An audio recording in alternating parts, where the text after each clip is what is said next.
संवेदाचल की पूजा में लीन। तीर्थराज संवेद शिखर की पूजा में लीन कह रहे ईश्वरी को। ठीक ही तो है, कल्पना अच्छी है। शाश्वत सिद्ध भूमि तीर्थराज संवेद शिखर अपनी जगह महत्व लिए हुए है। संवेद शिखर जी से 20 तीर्थंकर निर्वाण को प्राप्त हुए। हालांकि निर्वाण तो 24 तीर्थंकरों को होना चाहिए था वहां से, क्योंकि नियम ये है कि सभी तीर्थंकरों का जन्म अयोध्या में होता है और निर्वाण संवेद शिखर से होता है। जन्म अयोध्या से और निर्वाण संवेद शिखर से। लेकिन इस बार 24 में सभी के जन्म भी अयोध्या में ही नहीं हुए, बल्कि अयोध्या से बाहर बाहर अन्य अन्य नगरों में भी हुए। और निर्वाण भी 24 तीर्थंकरों का संवेद शिखर से नहीं हुआ। पहले ही तीर्थंकर युगादि पुरुष आदिनाथ संवेद शिखर की ओर आगे नहीं बढ़े, अष्टापद की ओर आगे बढ़ गए। कैलाश पर्वत अष्टापद से निर्वाण पद प्राप्त किया।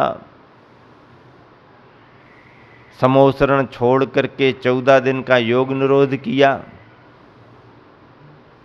भरत चक्रवर्ती राजपाट छोड़ करके 14 दिन अहरनिश 24 घंटे पूजा करने में लगा रहा। आदिनाथ भगवान का निर्वाण अष्टापद से हुआ। बांसपूज भगवान तो अपना इलाका ही नहीं छोड़े। 2-3 कल्याणक क्या 5 कल्याणक ही उनकी राजधानी के निकट ही हो गए। चंपापुरी और मंदारगिरी, चंपापुरी और मंदारगिरी, बस हो गया काम।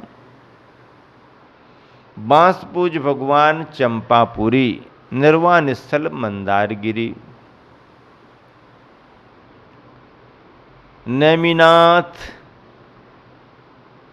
नेमिनाथ स्वामी गिरनार, गिरनार जी से। गिरनार जी नाम प्राचीन नहीं है, गिरनार जी तो बाद का नाम है। मूल नाम तो उज्जयंत गिरी है। मूल नाम क्या है? क्या है? उज्जयंत गिरी। उज्जयंत गिरी। हम लोग जब गिरनार जी की वंदना करने गए, आचार्य श्री का आशीर्वाद लेके महाराष्ट्र से बिहार किया, खरगोन मध्य प्रदेश का पंचकल्याणक खरगोन का संपन्न कराया। निमाड़ के क्षेत्रों की वंदना करते हुए जब हम लोग पावागढ़ से बड़ौदा और फिर सूरत चातुर्मास करके गिरनार जी गए, तो गिरनार जी क्षेत्र की वंदना के भी एक अलग अनुभव है। हर क्षेत्रों के अनुभव अलग अलग होते हैं। तो 27 दिसंबर को हम लोग पहुंचे और 10 जनवरी को संभवतः वहां से बिहार किया। मतलब 14-15 दिन हम लोग वहां पर रुके। अच्छा लगा। 3 वंदनाएं की।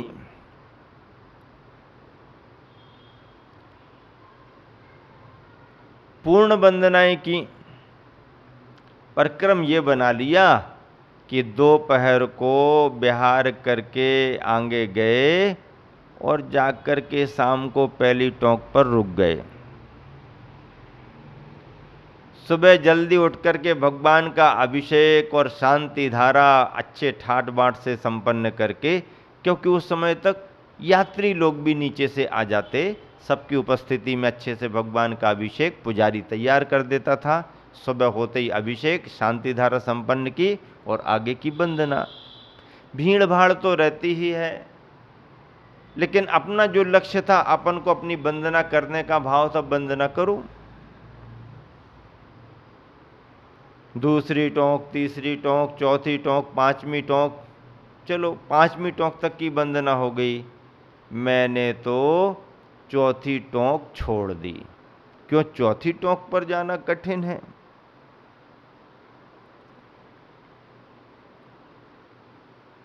तीन वंदनाएं की। जब पहली वंदना कर रहे तो बहुत सारे लोग सूरत के, महाराष्ट्र के, मध्य प्रदेश के सभी श्रावक जो साथ वंदना करना चाह रहे थे, सभी लोग, युवा, कार्यकर्ता, बच्चे, सभी लोग वंदना में थे। चलो भाई करो सब। अब आगे बढ़ते बढ़ते तीसरी टोंक से जैसे आगे बढ़े, चौथी टोंक आने लगी तो बस एलक जी तो पहले से मन बनाए थे निश्चय सागर जी कि चौथी टोंक तो जाएंगे ही जाएंगे। अब जैसे ही चौथी टोंक आई, निश्चय सागर कहने लगे हम तो जाएंगे वंदना करने चौथी टोंक। अरे भैया कहाँ जा रहे, वहाँ चढ़ने को रास्ता नहीं है, कैसे? अरे नहीं नहीं हम तो जाएंगे जाएंगे। देख लो हम तो नहीं जा रहे भाई, हम तो सीधे पांचवी टोंक जा रहे, आप देख लो आपकी अनुकूलता हो तो। नहीं नहीं हम तो जाएंगे, सब होगा सब होगा। जाओ भाई, और भी साथ में भेज दिया, जाओ जिनको भी जाना जाओ। और उन्होंने तो चौथी टोंक की वंदना कर ली, ऊपर पहुंच गए। जब हम पांचवी टोंक की वंदना करके वापस आ रहे, ऊपर से ही पिछी उठा के दिखा रहे, जय हो जय हो जय हो। हमने कहा ठीक है, बहुत अच्छा। चौथी टोंक पर जाने में थोड़े से पैर रखने में, जमाने में उतनी जगह नहीं है। वो तो पकड़ पकड़ के कोई जाए तो जा सकते हैं, बहुत लोग जाते भी हैं, पर थोड़ा सा अनुकूलता भी नहीं लग रही थी मुझे और मैंने विकल्प छोड़ दिया। मैंने कहा मैं तो नीचे ही से वंदना कर लेता हूँ। सीढ़ियाँ सीढ़ियाँ जिन टोंकों में है, पांचवी टोंक पर ऊपर तक गए, पांचवी टोंक पर अच्छी वंदना की, चौथी टोंक को नीचे ही से वंदना करके छोड़। लेकिन एलक जी नहीं माने, यहाँ तक आए हैं तो चौथी टोंक क्यों छोड़ो, बार बार कौन आते हैं, चलो चलो करो, अच्छे से करो। और बहुत अच्छी वंदना हम लोगों की हुई, खूब सब लोगों ने आनंद लिया। 15 दिन खूब गिरनार जी में रहे।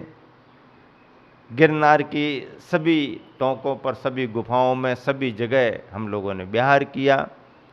शेषावन की तरफ से भी, जहाँ नेमिनाथ भगवान का दीक्षा स्थल माना जाता है, उस तरफ भी गए, सब गए।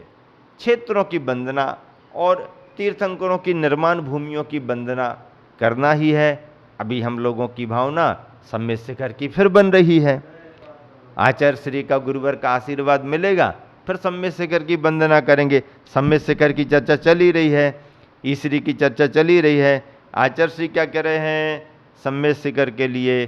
तो नेमिनाथ भगवान गिरनार जी से मोक्ष गए, महावीर भगवान पावापुर से मोक्ष चले गए, आदिनाथ, बांसपूज, नेमिनाथ और महावीर, महावीर पावापुर से मोक्ष गए। ये 4 तीर्थंकरों ने अन्य स्थानों से निर्वाण प्राप्त किया। शेष 20 तीर्थंकरों ने सम्मेद शिखर से निर्वाण पद प्राप्त किया। और केवल तीर्थंकर ही निर्वाण को प्राप्त नहीं हुए, उनके शिष्यगणों में, उनके साथ रहने वाले केवलियों ने और उनके शासन काल में होने वाले अनगिन मुनियों ने एक एक कूट से, टोंकों से निर्वाण पद प्राप्त किया। ऐसा तीर्थराज सम्मेद शिखर सन 1983 जनवरी में प्रवेश किया था। 82 का चातुर्मास नैनागिर का संपन्न करके गुरुवर ने विहार किया, खूब अच्छे तरीके से, बहुत सारे त्यागी वृत्तियों के साथ, श्रावक समुदाय के साथ। जिनको चलना है चलो, पैदल चलो पैदल चलो। और ऐसा लगता था आधा 1 किलोमीटर तक रोड पर तो सब त्यागी वृत्ति चले जा रहे हैं, चले जा रहे। सम्मेद शिखर की ऐसी गुरुवर की यात्रा हुई थी। सन 1983 जनवरी के माह में प्रवेश किया था, प्रवचन हुए, वहीं हम लोगों की एलक दीक्षाएं भी हुई थीं। वहाँ से बिहार करके आचार्य श्री ईसरी आए तो कह रहे हैं अब 1983 के बाद तो वंदना ही नहीं हुई।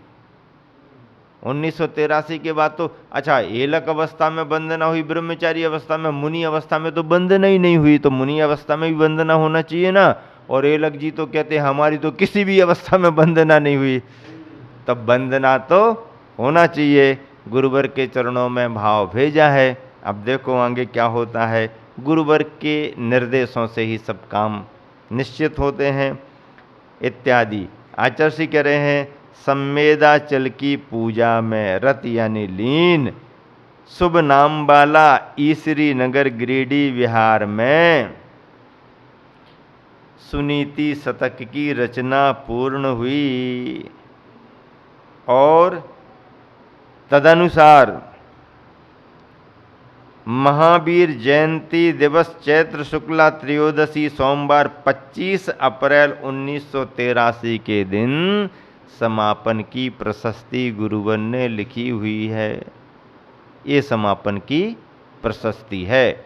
गुरुवर ने 25 अप्रैल 1983 के दिन सोमवार के दिवस चैत्र शुक्ला त्रयोदशी अंतिम शासनायक तीर्थंकर महावीर भगवान के जन्म कल्याणक दिवस पर अपनी इस रचना का समापन किया, लेखन का समापन किया, उपसंहार किया। और इस तरह से गुरुवर अपने विनम्रता के भावों से अपनी अद्भुत कृति का उपसंहार कर रहे हैं। यह कृति संपूर्ण संघ के लिए, धर्म संघ के लिए और प्राणी मात्र के लिए, जन समुदाय के लिए कल्याणकारी है। इस सुनीति शतक की नीतियों से प्राणी मात्र के लिए दिशाबोध, प्राणी मात्र के लिए सुख शांति का मार्ग, आत्म तत्व की पहचान, पर पदार्थों के परिचय के साथ आत्म तत्व का परिचय आदि आदि सभी इस सुनीति शतक की नीतियों में भरा हुआ था। संत शिरोमणि प्रवचन माला के रूप में जो सुनीति शतक पर व्याख्यान करने का मन बनाया था, बहुत प्रसन्नता हो रही है, अपार आंतरिक खुशी हो रही है कि वह उद्देश्य हमारा निर्विघ्न और सानंद पूरा हुआ है। गुरुवर ने जिस लघुता की भावना से इस कृति का सृजन किया है, उससे हजार गुनी, लाख गुनी, करोड़ गुनी और लघुता से मैंने इस जिनवाणी को, गुरुवाणी को, आचार्य वाणी को, अपार जिन संपदा को स्वाध्याय के रूप में रखा और मेरे इस व्याख्यान से सभी लोगों ने लाभ लिया। समाचार बहुत दूर दूर से आते हैं कि महाराज जी आप जो सुना रहे हो बहुत अच्छा लग रहा है। आचार्य श्री की जीवन यात्रा के संस्मरण जो भी सुनाए लोगों ने बहुत पसंद किए, लोगों को बहुत आनंद आया। लोगों के कई तरह के सुझाव, यहाँ तक कि संघस्थ मुनि राज और आरिकाओं के सुझाव भी मेरे पास बहुत आ रहे हैं कि इसमें ये किया जाए, उसमें वो किया जाए। हमसे बड़े बड़े महाराज जी भी कह रहे अरे उसने तो पूरा ही सुना दिया, जितनी सारी बातें सभी तो सुना दी, कहाँ कहाँ से वो निकाल करके लाया। तो ऐसा करके छोटे छोटे महाराज जी कह रहे अब महाराज जी ने ही सब सुना दिया तो अब मैं और आगे क्या लिखूंगा, क्या लिखूंगा। ये कोई मेरा भाव नहीं था। मेरा भाव तो ये था कि गुरुवर आचार्य श्री का 50वां संयम स्वर्ण महोत्सव वर्ष मनाया जा रहा है। मैं अपनी विनयाञ्जलि किस रूप में प्रस्तुत करूं, मैं अपनी विनम्रता अपने गुरु के रूप में किस तरह से प्रकट करूं। एक विनम्रता का भाव, एक गुरु के प्रति विनयाञ्जलि, उनका गुणगान करने की अपनी जो भावना थी वह मैंने गुरुवर के जीवन वृत्तांत को सभी के सामने रख करके चयन किया कि इस पर जीवन यात्रा पर प्रसंग और संस्मरण संदर्भ सुनाए जाएं तो बहुत अच्छा रहेगा। उसका रिकॉर्ड भी मैंने अपने पास बराबर नोट करके रखा हुआ है। प्रसंग संदर्भ सभी मेरे पास नोट हैं, रजिस्टर तैयार हैं। और इस तरह से जीवन यात्रा को लिया। फिर उसी में मैंने सोचा कि गुरुवर की एक बहुत सहज, सरल और प्रेरक सुनीति शतक की रचना है, इस रचना को भी माध्यम बनाया जाए आगे भी कुछ और सिलेक्टेड विषय आचार्य श्री के जो हैं उनको रख करके भी आप सभी को व्याख्यान मिलेगा। इस समय मैं गुरुवर के द्वारा लिखी गई उसी पंक्ति के साथ विराम दे रहा हूँ। गुण धारे पर मद नहीं, मृदुतम हो नवनीत। गुण कितने भी आ जाएं हमारे में, पर अहंकार जरा सा भी नहीं आना चाहिए, बल्कि भावों में और व्यवहार में मृदुतम नवनीत के समान मृदुता बनी रहे। मृदु जैसे नवनीत बहुत मृदु होता है, नरम होता है, ऐसा ही स्वभाव विचारों में लेकर के, व्यवहार में लेकर के नरमाई का बना रहे। गुरुवर की पंक्तियाँ गुरुवर के चरणों में ही समर्पित करते हुए कि जो भी बनेगा, जो भी बनता है, वो सब गुरुवर की कृपा से ही होता है। पर इतना अवश्य है कि गुण धारे पर मद नहीं, मृदुतम हो नवनीत। यही गुरुवर का जीवन है और गुरुवर के जीवन से यही शिक्षा हम सभी लेते हैं और यही जिनवानी का और जीवन का सार है कि गुण बहुत आए, विनम्रता बनी रहे। जिस पेड़ में फल बहुत लगते हैं, सहज वो झुकता है, और जो झुकता नहीं है उसमें फल भी नहीं लगते हैं। यदि हमारे पास कहीं से गुण आ रहे हैं तो अपने जीवन में विनम्रता, नम्रता और झुकने का भाव होना चाहिए। गुरुवर ने ग्रंथ लिख करके उपसंहार में अपनी लघुता जो प्रकट की है, आज गुरुवर के द्वारा लिखित सुनीति शतक की रचना करके गुरुवर से भी हजार लाख करोड़ गुनी विनम्रता, लघुता। गुरुवर तो आज फिर भी बहुत कुछ, कितना कुछ कर रहे, हम तो उनके सामने बिल्कुल कुछ भी नहीं है। पर जो कुछ भी है गुरुवर की कृपा से हैं। उनकी कृपा निरंतर हम सब पर बनी रहे, इसी शुभ भावना से विराम देता हूँ। महावीर।